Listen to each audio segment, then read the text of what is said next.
মানে কুত্তা গরু মোষ পচাগুলো খায়। এই ব্যক্তিকে আমি চিনতাম না, কিন্তু একটা ভিডিও ভাইরাল হয়েছে। ভাইরাল হওয়ার পর বেশ কিছু বন্ধু আমাকে ভিডিওটা পাঠালেন এবং আমার প্রতিক্রিয়া জানতে চাইলেন। আমি ভিডিওটা দেখলাম এবং আরও সার্চ করলাম। সার্চ করে জানলাম যে এই ব্যক্তি ফুটপাতে পরোটা বিক্রি করে এবং সোশ্যাল মিডিয়াতে এসে নিজেকে সেলিব্রিটি বলে দাবি করে। প্রথমে আপনারা এই ভিডিওটা দেখুন যেটা ভাইরাল হয়েছে। সাঁওতালরা সর্দার। ও সাঁওতাল মানে কুত্তা গরু মোষ পচাগুলো খায় একদম। তারপরে আপনারা এই ভিডিওটাও দেখুন।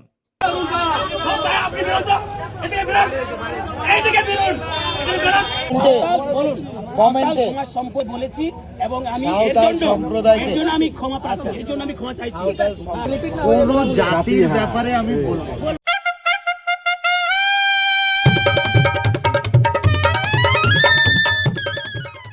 উচিত শিক্ষা।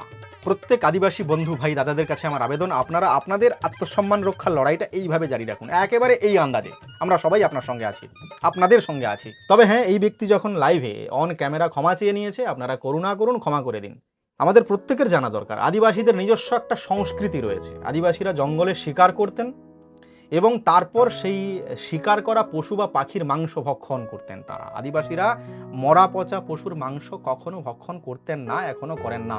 বরং এই ইতিহাস সাক্ষী আমাদের আশেপাশে থাকা কিছু মানুষ মরা পশুর মাংস ভক্ষণ করত, হয়তো বাধ্য ছিল। কেন করতেন, কি কারণে করতেন, সেটা জানতে হলে আপনাকে এই বইটা পড়তে হবে, যা লিখেছেন বাবা সাহেব ডক্টর বি.আর. আম্বেদকর।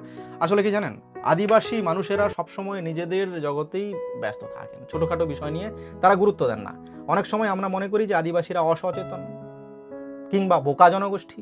যারা জানেন না তাদের এটাও জানা দরকার, আদিবাসীরা হলেন সবচেয়ে বড় প্রকৃতির রক্ষক। আপনারা যেটাকে সনাতন বলেন, পশ্চিমবঙ্গ থেকে ঝাড়খণ্ড, মণিপুর থেকে দিল্লি, যে কোনো জায়গায় প্রকৃতির উপর যখন কোনো আঘাত আসে, কেউ হানতে চায়, তখন আদিবাসীরাই তীর ধনুক হাতে সর্বপ্রথম তাদের সামনে প্রতিরোধের দেওয়াল হয়ে দাঁড়ান। ঝাড়খণ্ডে জঙ্গল যখন সাফ করা হচ্ছিল কেটে, আদিবাসীরাই সর্বপ্রথম সবার আগে তীর ধনুক নিয়ে দাঁড়িয়ে পড়েছিলেন। নবাব সিরাজউদ্দৌলার পতনের পরে ব্রিটিশ রাজের বিরুদ্ধে যিনি সর্বপ্রথম সুসংগঠিত প্রতিরোধ গড়ে তুলেছিলেন এবং আপামর মানুষকে, জনসাধারণকে ঐক্যবদ্ধ করে নেতৃত্ব দিয়েছিলেন, তিনি হলেন একজন সাঁওতাল আদিবাসী জননেতা তিলকা মাঝি। ব্রিটিশরা তাকে নৃশংসভাবে ঘোড়ার পিছনে টেনে হিঁচড়ে হত্যা করে।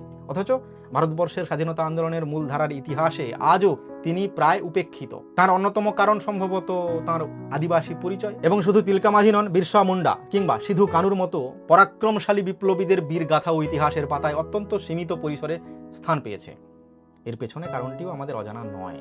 আমাদের মনে রাখা উচিত, আদিবাসী পরিচয়টা লজ্জার নয়, বরং এটি গর্বের, পরম গৌরবের। যারা আদিবাসী তারা বুক ফুলিয়ে নিজের পরিচয় তুলে ধরুন, বলুন যে আপনি আদিবাসী।